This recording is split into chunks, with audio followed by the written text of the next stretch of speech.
عملت لبنتي كب كيك لحتى تاخدهم معها على الروضة تاني يوم، بس شو طلعوا بشهوا القلب. تعالوا أعطيكم الطريقة تبعي.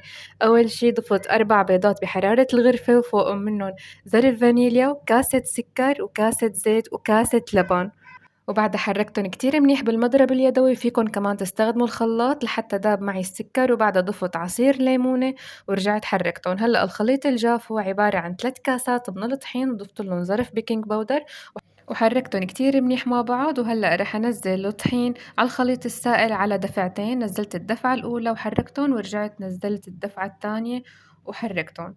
وهلأ رح قلكن عن السر يلي بيعطي للكب كيك هشاشة مو طبيعية وطراوة كمان، يلي هو عبارة عن معلقتين أكل من الخل الأبيض أو خل تفاح، بنضيف عليهم ربع معلقة صغيرة من كربونات الصوديوم. أنا كنت مفكرة حالي هون عم صور، بس طلعت الكاميرا مو شغالة، بعتذر أنا. وبعدها ضفتهم للخليط. شوفوا كيف عندي الخليط صار كتير جامد، هيك لازم يكون الخليط تبع الكب كيك.